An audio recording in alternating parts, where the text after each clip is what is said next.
Hello, it shows that I am live. I am really glad to come out live today.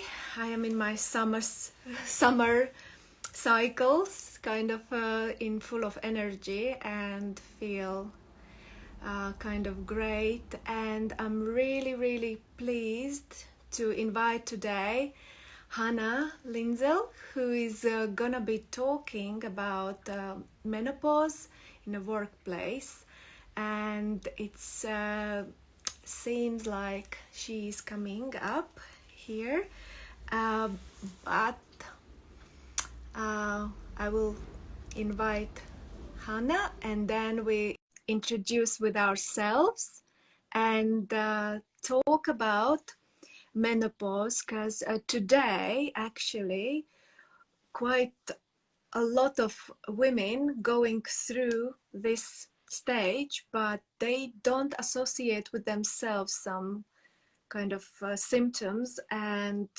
it's interesting how actually ignorant we all are, and we're not able to understand what's going on. And although the topic is everywhere, still me and my clients who are in a menopausal stage, they don't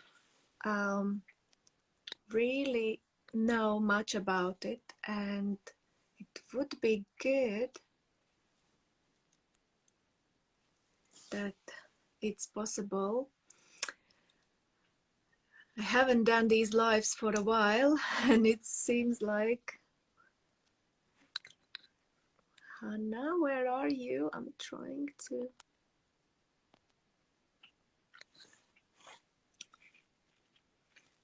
For some reason, yes. Sorry, I had some technical difficulties. Oh my goodness, here I am. Okay, now. We're getting there, it's fine. Thank you for joining. Thank you very much for having me. Yes, I started to little bit talk about that we are quite a lot of us in this kind of stage going into, but we don't know much about it. And I'm really glad meeting you in one of my networks. I, I, I, I am happy that you agree to come here live and talk about it, because it's something that it's not many of us know, and it's just something that our nature is. When we don't know, we try to push away. And here in this video, I'm hoping that some of us who is interested will find out like a basic stuff, and will be introduced more, and then maybe later can go and to work with you and to see how it's possible. And if you could, Hannah, introduce with yourself, because I know that you have quite a good background in addiction. You've been working for a while, and now you're specializing in menopause. And if you could little bit introduce with yourself. Will do. Hello, Ilona. Well, thank you very much for having me on. And yes, this is my first Instagram live, so sorry about the technical issues. I hope you didn't think I wasn't coming. I'm here now. Yes, and just to echo your point, women know generally everyone knows, but women in particular seem to know very little about their own reproductive cycles. And it's quite interesting that women probably don't really start to know more about it. The kind of first stage is if they struggle to get pregnant. That's when there's a bit more of an understanding. But there is generally a real lack of awareness about what's happening. And until recently, I do think it's getting better. There has been a real stigma and taboo around menopause. We are, I think, essentially quite sexist and still quite ageist. We love youth, we love beauty. Nobody likes to think about aging. And with that, that's kind of imbibed in the attitudes that we've had towards menopause and feeling that we're kind of past it. And I think there's a real opportunity to reframe that and to really embrace this. We are living longer. We live a third of our lives in menopause. and this is a real opportunity. So to go back, sorry, to introduce myself, my name is Hannah Lindsall, and my background is in addiction, drugs, alcohol and tobacco addiction. I'm also a coach, but last year myself and my friend co-founded Menopause 51. And what we do is we go into organisations and we support them to be more menopause inclusive. And we do this via awareness raising, policies, through training, and through one-to-one and group coaching. So we're really trying to help an organisation start the conversation about menopause and kind of get it into their culture and make it feel natural to start talking about it. So yeah, that's me. That's great. So during the questions I will be asking you, we can like little bit mention our issues and our stages, so that people who have symptoms or want to find out more, they can kind of relate with themselves and see how it goes to them. And it's going to be short, but we're going to be, I think, touching quite crucial points, which is important. And if you could tell about the facts, what is I just give you a kind of basic flavour. So just to really wind back. So menopause comes from the Greek phrase menos and pause. So menos meaning monthlies and pause meaning to cease. So it refers to our monthlies, our periods stopping. And the menopause is a totally natural life transition that occurs between the ages roughly of around 45 and 55. But the reason, and it so rightly needs to come up the agenda now, is if I give you this fact. In the 1900s, the average age of menopause was 57, and the average life expectancy of women was 59. But if you now come to 2022, the average age of menopause is 51, and the average life expectancy is 82. So we are now living 1/3 of our lives in menopause, and this age 51 entirely intersects with usually the peak of a woman's career. And it is at this stage that a woman is starting to experience the most symptoms, and it has an impact on her career and how she is feeling in the workplace. And for the sake of a few adjustments and generalized understanding, think this can be improved. It doesn't have to be so catastrophic for her career. But yeah, that's what our general message is. We want to get understanding and awareness raised, and people just start to feel comfortable talking about menopause. Yeah, the fact that you mentioned that it used to be 51 and the life expectancy 59, it was like, my gosh, and now it's totally different. We almost need to learn from beginning. It's like new stages. We should do, and it's actually now being taught in secondary schools. It's sort of, I mean, lots of things are evolving. We're much able to talk more naturally about lots of what were taboo topics. But yeah, menopause is now on the secondary school curriculum, and the women and girls, sorry, and everyone starts to learn about it. So yes, we do definitely need to raise awareness about this and talk about it as the natural life stage that it is. Yeah, absolutely. It's amazing. And what is the general stages in the menopause that if we go further? Well, thank you for it's actually quite complicated, which is it's understandable why people don't know about this. So, okay, here we go. So I told you that. So let's start off with, so average age around about 45 to 55. That's when it generally starts happening. However, if anything happens, if you go into menopause before the age of 40, this is considered premature menopause, and this happens for 1 in 100 or 1% of women. So that's premature. Early menopause is 40 to 45. There's a thing called surgical menopause, which is when, sadly, if you have your ovaries removed by surgery, or if you have your ovaries damaged or impacted by mainly cancer treatment, so chemotherapy, radiotherapy, that leads you straight bang into menopause. So whereas normally you're going to get a sort of a slow decline of the hormones leading up to and the symptoms coming and going, with surgical menopause, sadly, you just literally wake up with menopausal symptoms, and that's why it can be so debilitating for women. So another interesting thing is the fact that, so you've got all these stages. So the thing is, menopause is actually only one day. It's one calendar day, one calendar year, 12 months since your last ever period. So that's the menopause. Everything in the run up to that is called perimenopause, and that's when you're having symptoms, which I'll come on to talk about, but you're still having periods. They might start to fluctuate, they might start to increase. You might get 2 in a month, then you might go 3 months without one because the hormones are literally going like this. So that's perimenopause, and that leads up to this one day. And then when it stops completely after a year, everything after that is called post-menopause, and then you will also still be getting symptoms. Now, the reason this is so impactful on a woman's life is that perimenopause can last for 7 to 10 years, where you're sort of having symptoms, you don't know quite what's going on. Then the menopause, and then post-menopause can last from 4 to 10 years.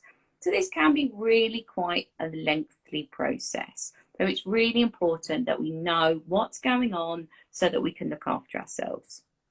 Yeah, because the 4 to 10 years is just when I kind of found out first time I was in my 30s that there is such a thing menopause, because my country women don't get much talk about it. It's something that you just get on with it. Exactly. And most of probably the world it's been like that.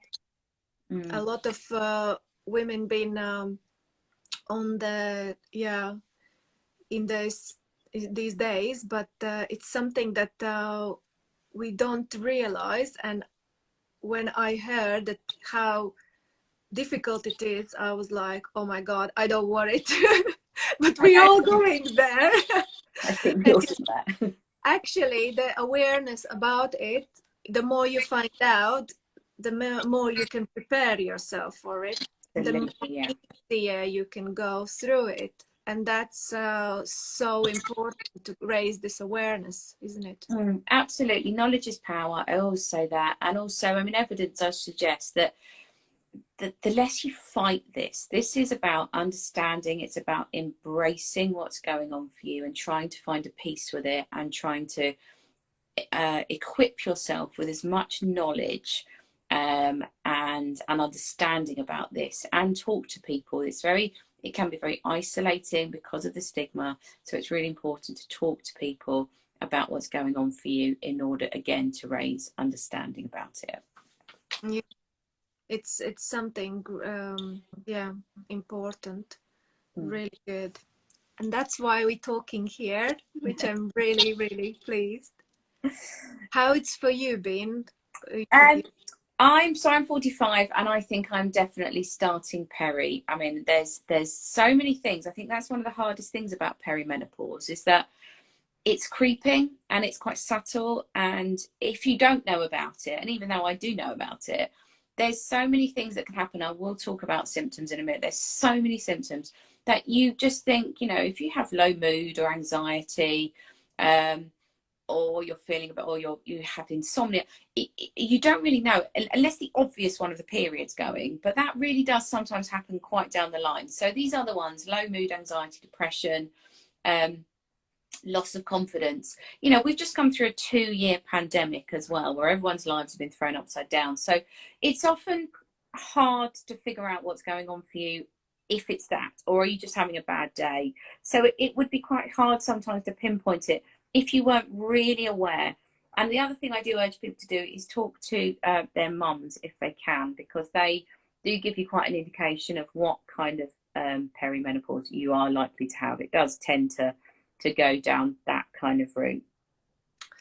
To be honest, I am going as well now, premenopause, and I'm 42, 43 this year. And it started, I think, about 2 years ago when I hit 40. And I noticed with my mood swings and menstrual kind of, it started to shorten the days, and then it started to skip even, but Yeah. now it's kind of changed. But with my mom talking, it would be like, oh, just go on with it. uh, My it mum, would be my the conversation for me. my mum said to me that hers was quite mild, so I really am quite hopeful. She said it was fine. She said she's 72 and she has more hot flushes now. She says I'm not sure that's a good thing, but she said it was really quite mild. Hmm, that's good. That makes you feel like calm. Okay, I might be not that bad. I hope so. Fingers crossed.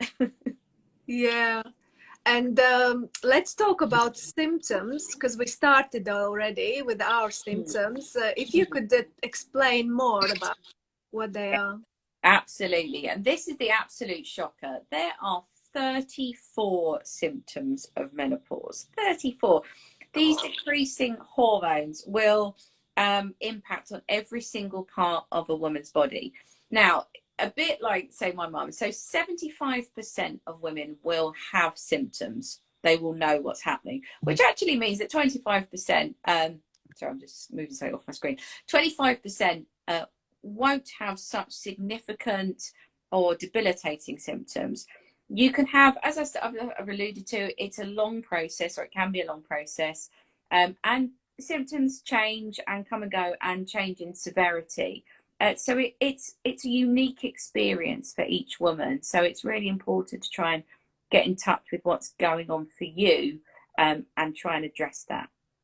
I'll tell Definitely. you a bit more about those symptoms. So yeah, there's so many of them, but the most common ones. So 34, as I said, but the most common ones. So the one that's experienced by 3 out of 4 women is hot flushes. So the dreaded hot flush, which rises from your chest up your throat and up to your face. The night sweats as well. That's what's can cause so much disruption to your sleep. You're absolutely suddenly drenched in sweat. Throw the covers off, and then usually go for a wee, and then you're totally soaked in sweat, and then you're freezing cold, and this can just sort of go on throughout the night. That's the sort of sweating part, but the other things, in terms of sort of common symptoms, are mood swings, the irregular periods until they stop. I was about to say difficulty retaining information, as I forgot what I was going to say. So yeah, the psychological elements I'll just cover are anxiety, low mood, and depression, a sort of crashing feeling of dread, which can really come on. But just to kind of go back over the brain effects that.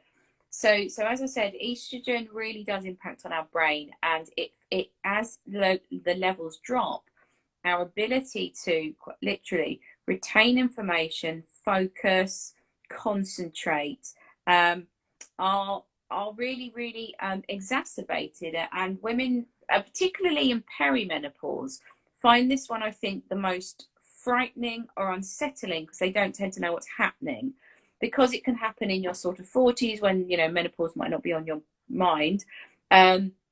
This sudden inability and forgetting, and the brain fog, as it's called. So we really want to raise awareness of this, because we actually know of a number of women who leave their jobs or can't cope with their jobs anymore because they think they've got early onset dementia.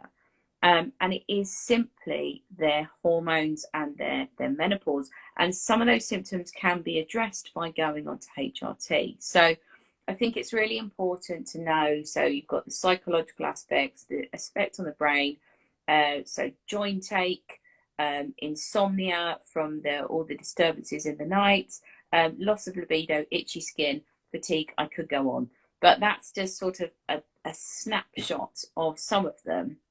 And some of them are interconnecting. So, for instance, if you're really struggling with sleep, then that can obviously lead to irritability and an inability to concentrate. So they sort of interconnect, and as I said, they can change over the duration of your transition. Yeah, it's just like a chain reaction. If you don't take care of those first symptoms and Mm. thing, they just gonna lead into the heavier ones, and something that it can be either genetical, or your body is not like coping with it really Mhm. efficiently. Yeah, absolutely. Because for me, what's your symptoms like the most I think mine are abdominal? probably quite psychological. So mine, I think, are anxiety. I've always been quite an anxious person, and I think that's kind of getting worse. Although again, hard to separate out from the last 2 years and what we've all kind of been through. But the other thing I have, and I didn't even mention this because it's not a very common one, is heart palpitations. So I started to get heart palpitations last year, and had to have those checked out, and that was not found to be cardiac. And I never pursued it in terms of having my hormone levels checked yet. But yeah, that's another sort of random symptom that you can have, including Mm, getting like another really random symptom. You get loads of electric shocks, and a burning tongue. They're the sort of two really quite rare ones that, you know, mm, literally impacts every single part of your body. wow. Yeah, I think for me it's been the mood swings, Mm, brain fog, that I started to forget things and I was like, oh my God, what's going on? that's the whole. Uh, and anxiety, because I have phobia a bit to go in front of camera. So I've been like, always like a heart attack each time to challenge myself. It's really hard, and we have to push ourselves through these things. Exactly. No, yeah, my heart's pounding as well. But yeah, you have to, in order to get the knowledge out there, you have to put yourself through your comfort Yeah, zone, to outside get, your comfort zone. yeah, the new comfort is discomfort. Yeah, great.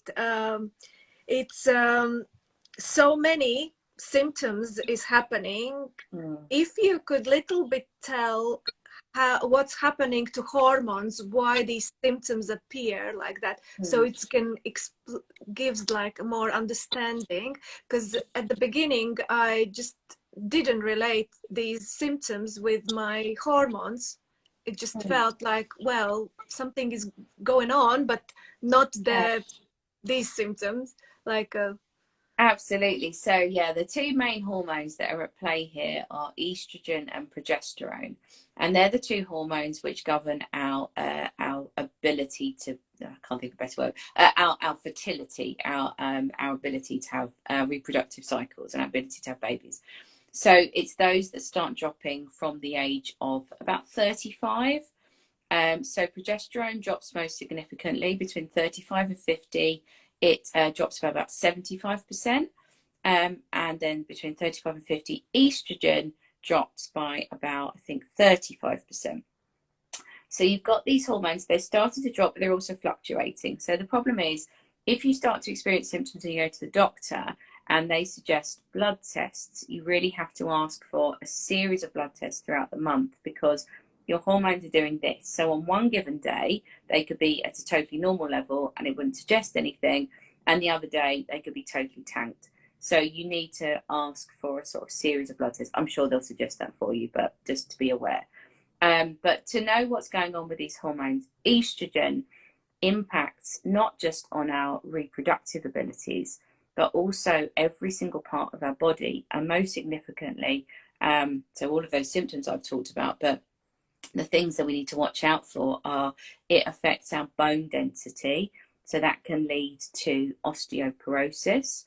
Um, it impacts our heart, so that can lead to an increased risk of cardiovascular disease.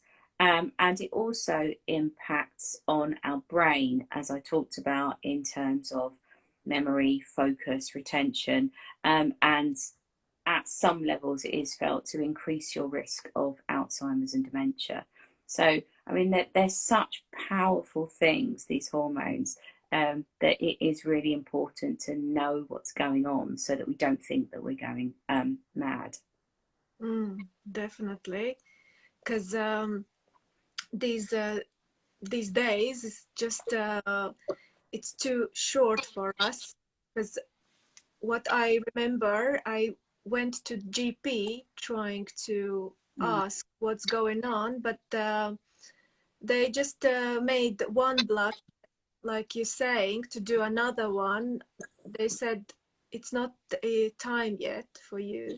Yeah. So it was difficult for me to ask, like, to do constant blood test, and I have to find myself the ways how to deal with it, which I'm glad I do. Yeah. I think that it's important if you are going to the doctors, A, to be aware that you can ask for multiple blood tests, but also to track your symptoms. So it's important to know what's most impacting and really what's making you most unhappy, because then they can sort of work with that. But can you tell us a bit about, I know this is your specialist area, what happens to our skin during perimenopause and menopause? Mm-hmm.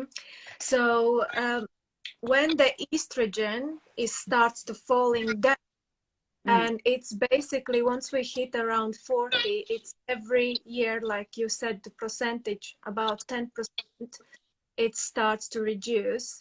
And that's estrogen is related to the collagen. mm, So if we lose the estrogen, the collagen production is not able to create our skin. And because it so rapidly starts to fall, we just wake up one day and realize that we have aged. And it happens like sudden. It feels like that because it's been all okay and then suddenly. And because of that reason, once the collagen is reducing, our skin starts to be thinner.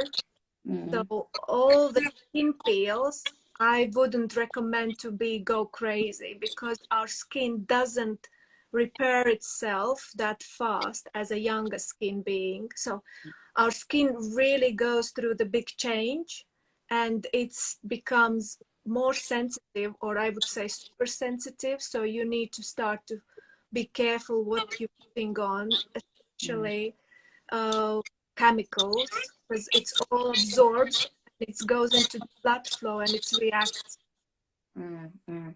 Then the other is more a dry phase. So because the estrogen and the hyaluronic and the silica, all these like elements, not there anymore, they can't sustain. The skin starts to be more dry, All right. and it starts to feel like I'm drinking a lot of water, but my skin doesn't go with it. It's because there is no estrogen to support all the chain reaction.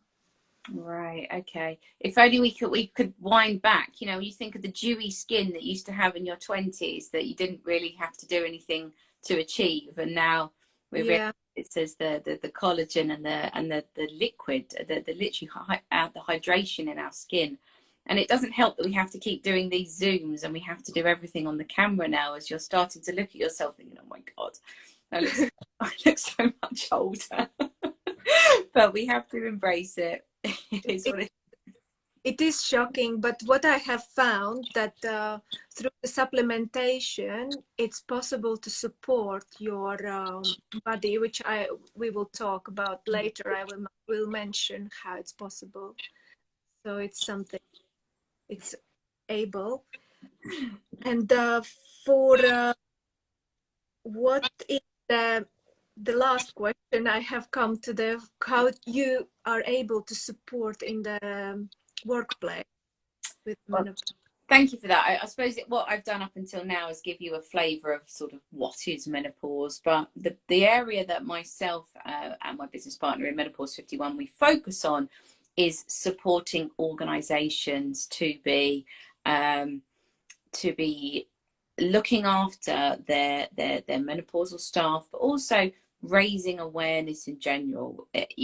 You can't have a culture shift around this. As I said before, I think we do have a slightly sexist, ageist society, and that culture goes across everywhere, and including into the workplace.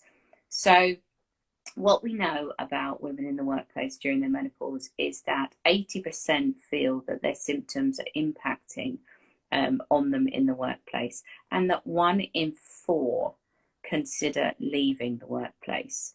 So they take with them all of their talent, all of their skills. They may have been there for a number of years. They may be at the peak of their career. And just for the sake of a few adjustments, you can retain those women. But you have to do this in a kind of an organized way. But mostly you have to normalize it. We have to be able to start talking about it.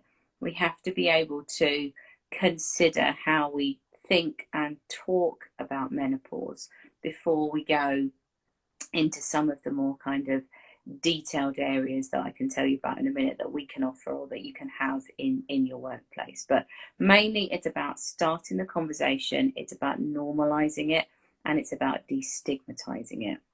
Absolutely, because one of my clients was saying that she was when she hit 50, it in her workplace, she was like seen as the end of their career, that she's not anymore possible to contribute, and was made redundant, which actually is makes you feel like that's it, end of the life, but you still have Exactly. 30 years ahead of you. Exactly. Yeah. And it's just so many people being misdiagnosing or misunderstanding this type of possibility, that I'm glad that right now it's actually saying that you are at your ripe and you are much more stronger than some of the younger, and you have this luggage of experience behind you. You do, and it's really sad that 50% of women say that they have a drop of confidence around this time, and as I said, 1 in 4 consider leaving the workplace, and over 10% actually do it. So, the top 5 symptoms that you can, she says, holding up 4 fingers, the top 5 symptoms that you can have that women report are fatigue, anxiety, focus and concentration, hot flushes, and insomnia. Um, and as I said, if you've got a high powered job, or you've got a job that requires you to make decisions, to hold a lot of stress, and process complex information, that is tough if you are having brain fog and if you are having difficulty concentrating, focusing, retaining information. So, the women may really kind of struggle to be firing on all cylinders and feel at the top of their game when they are at the top of their game. But they can be supported. There is a lot that you can do, but we have to allow women to feel that they can put their head above the parapet and say, I'm having a tough time, and not fear that it's going to have consequences for them in terms of being structured, not being given promotions, or potentially being made redundant, or not given the same responsibility, or respected in the same way that they were before. So it's hugely important that we start the conversation, we have a narrative around this, and that we normalize it, because until we get to that place, women are going to increasingly feel isolated, lacking in confidence, and just leave the workplace with all of their skills and experiences that they've built up. Yeah, and I'm really seeing what your job and what you're doing is actually like helping those women to raise awareness for men, because they have to understand women what they're going through, that Yeah. it's not it's not something that it's just something simple, but for them to understand, they will, it's not necessarily, it's changing attitude as well, but it's just the understanding and giving them that support. I really agree. I think this is not just a women's issue. We need to get everybody able to talk about this. So, as I think I might have said, the reason we're called Menopause 51 is because 51% of the global population will go through menopause. And it's, so even if it's not you, it could be your partner or your work colleague or your mum. So, it's important for men to have an understanding of this so that they can empathize, they can have knowledge about what's going on, they can understand it. Lots of men actually say that And women say, I don't feel like myself anymore. And, you know, as if you're in a relationship or if you're in the workplace, that can be really, really tough. So it's really important that people have understanding and awareness about this.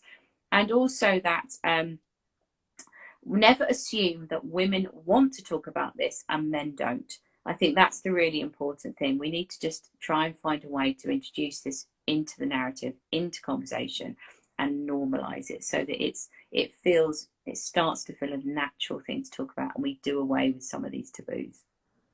Great. Absolutely. If anyone who is watching this video afterwards, please get in contact with Hannah and try to book her or business corporation to bring, because it's just so important and excellent. I think we missed the some how at workplace we can now support ourselves, Mm. how to with the GP and the nutrition. Mm. I'll quickly, just really quick, because I'm conscious of time, I'll really quickly just run through what we can do. So in terms of the kind of so if an organization is wondering, what can I do? I want to do something about this, but I don't know where to start. There's a number of adjustments that you can make. You can offer flexible working. So actually the pandemic, one of the few good things that came out of it is it was a godsend for women that they could work from home. They could have that flexible work practice. So if they'd had a really bad night, maybe they could start a little bit later and catch up. Thinking about really simple things. No one thinks about it when you see anyone in a uniform, whether there's any sort of flex around that uniform, whether they have to wear that hot, high-necked, scratchy jumper. You know, is there anything around adjusting their people's uniforms? Little things like fans, handheld fans, access to a window, having access to a bathroom, and just to ensure that, and maybe a rest area. So there's some of the things sort of we're thinking about, especially now that women are starting to go back into the workplaces and that everyone hopefully is starting to get back to normal with less working from home. But in terms of what an organisation broadly can do, is they can think about having some awareness training. So as I talked about, everybody having in the whole organisation having some understanding of what the menopause is and how it can impact on people in the workplace. It's maybe training up some line managers so that they can have a sensitive conversation with their direct reports and with their people that they're managing, so that they can understand what's happening and discuss it in a sensitive way, especially if a woman is having issues and it might start to impact her performance, her attendance, her sick leave. One other thing you can do is bring people together. Networks are really, really powerful. Menopause networks and organisations where people can come, they feel safe, they can have peer support. And finally, you can wrap this all up in a menopause policy. So a menopause policy really kind of sets the narrative of how you as an organisation want menopause to be talked about, considered, and it lays out the kind of the training, as I talked about, and maybe further support for the women can expect to have. So that's the sort of things we can have. But just coming back to what you said, I know that what women can do for themselves is that they can, so outside of the workplace, they can go to the doctors, they can go to the GP, and they can, as I said, track their symptoms, try and go with as much knowledge as you can, book a double appointment, and there is access to treatment. The most common treatment you are likely to be offered is HRT, and you can discuss this and discuss the fact that it's now felt that the benefits of this outweigh the risks. It used to be absolutely mired by a flawed study around its risks with breast cancer. However, now it is felt that those risks are outweighed by benefits. But if you're not suitable for that, or that doesn't feel like something that you want to do, there are a number of lifestyle adjustments you can make, and that can be around healthier eating, exercise, load-bearing exercise to help your bones, and also, I'm afraid, cutting out, this is not great, but cutting down at least alcohol, sugar, and caffeine. But Ilona, this is your area of expertise, so can you sort of tell us what else we can do around what supplements we can take to kind of look after our bodies as we transition through menopause? Yes, it's something that I experienced with myself to kind of when I went to GP and they said you are absolutely fine, but I felt that something is going wrong. I started to pay attention and took all the necessary.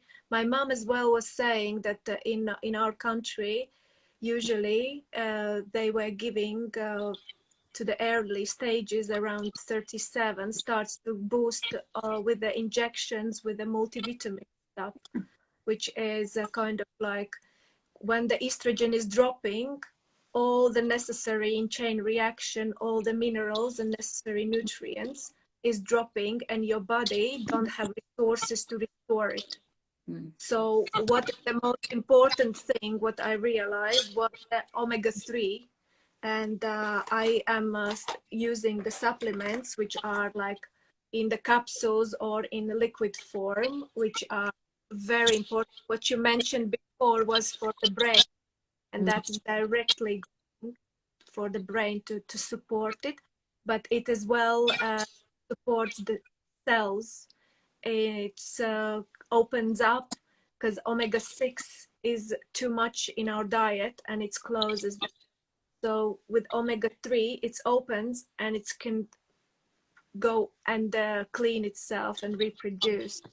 Then Mm. it's very important. The company I'm working with, they have this health protocol, and it's helped me a lot to improve my skin. Was as well xenobiotics, which is a probiotics. Mm. It's not gut bacteria, but it is food for gut bacteria, for a good one. So it Mm. expands and it supports, and it's really made those hormones like serotonin and oxytocin as well. It's kind of calm, balance down, and prepare for the uh, absorbing better. And then there was this multivitamins with beta glucans, and this kind of package really helped me to get my period back. Mood swings disappeared, uh, the more sharper mind. So when I'm going through the period cycle, now I'm in a summer phase, I'm really feeling powerful, strong energy, go and get the world. But Watch out, world. yes, but when I'm in a fall season or winter season, I don't feel that rapid change, which is really helped me, because I was thinking that I'm going crazy, like you mentioned. It's really strange. Mm. And for the to later on, if this like a health protocol helped me to improve my kind of mood swings. And in the menopause, what is very great is like product which is the xenogene. It is gets out senescent cells, old cells which are not anymore functioning, but they storing inflammation and creating our aging. So it's Ah. just something that is helpful and really good for a skin to drink extra collagen. That's how I noticed my skin really started to change and gets plumpier. That there's like a collagen supplements powder form I've been using, and a game changer. Really, Mm. it starts to feel that when you drink water, the skin looks better, and it provides and improves the condition. Well, you're certainly a good advert for it, Eleni. You look absolutely amazing. So if that's the power of your supplement. So to summarize, so we're talking collagen and omega-3 are the sort of things that are really going to help us as we Yeah, transition. without omega-3, our cells not able to absorb anything. So even if you start to drink multivitamins Mm. or probiotics or collagen, if your cells are closed, you can drink a big, massive dosage and not seeing much results because your cells are closed. Right. Oh my goodness. So the omega-3 is the key. Omega-3. Right. Omega-3 and collagen. Yeah. Okay. quite important, and definitely guts support, Mm. all these things. I didn't show, but in D as well, in What's the that, sorry? vitamin D. Vitamin D, right. Oh, yes, that's very good for bone density, isn't it? So that's really good for trying to stave off osteoporosis. It's really important because we don't realize how the bone density gets fragile Mm, because of that little hormone, because vitamin D is actually a hormone which helps to break down protein, and then with the magnesium all the chain reaction is happening to support our body. mm, All these little things are very crucial, mm, and with those supplementations definitely you can kind of ease, slow down, and feel better in the way you feel. And of course, if you use serums, it's good if they have some peptides, collagen stuff. It helps the skin, to body, to your face, so wherever you need, mm. and something that supports. Yeah, I think it's really important as well. I think I probably should have said this that we call women that are in their menopause they're in the sandwich generation, and I don't mean sandwich.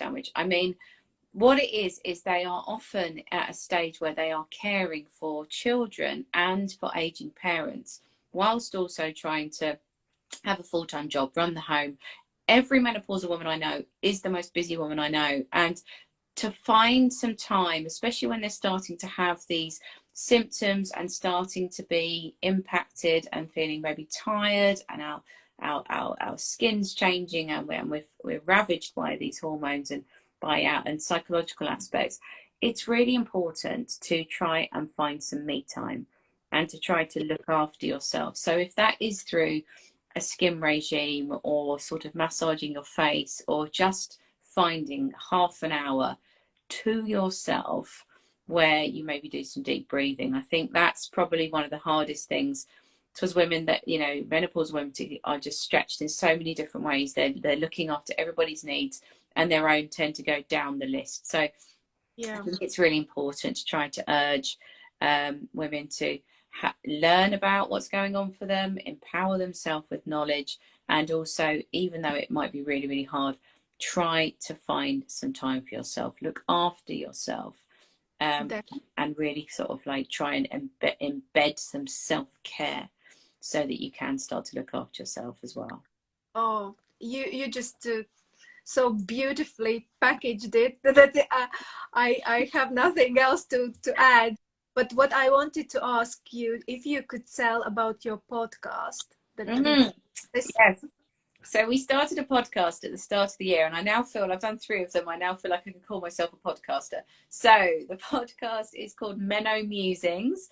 We have it out every month. I'll find a way to send it to you, Ilona, or I'll try and drop it into here so that you Yeah, can see the 3 episodes that we've done. But we've got one coming up next month, which is looking at the legal aspects of menopause. And that's looking at, so we have seen an increasing number of cases, employment tribunals, where women are citing menopause, and they are claiming that they have been treated unfairly in the workplace and they are doing something about it. So we're going to look at the legal aspects of menopause and how organisations can stay within the law, and support their workforce. So yeah, yeah. Menno Musings. I'll try and find a way to, if I could Yeah. understand Instagram enough, I'd find a way to send it I to will, you. I will put in description next to the video so people can. Okay, thank So you. it's absolutely fine. But what I wanted as well, just had in my head before we finish, that all I mentioned, my clients who are in a well using, and they as well definitely saying that it's helped them, and feels it's not like I am just using it and doing on my own, but I have my clients who use it and are really, yeah, happy, and reducing like migraines and headaches. And it's just something that as well, to find the time for ourselves. It's because we haven't done it, and we haven't been taught to look after ourselves really. It's suddenly that in your 40s, you are like, okay, where do I start even? Exactly. I think I probably should have said as well, the other, in addition to the empty nest sorry, to sandwich generation, is empty nest syndrome, which can happen, um, which is where a woman suddenly finds her children leave home, they might go to university, and they struggle with their role and who they are now, and rediscovering themselves in this kind of this second phase of their life. So I think it's really important to sort of support women as they're going through all of these transitions, as they're holding so much, the burden they hold, looking after absolutely everyone.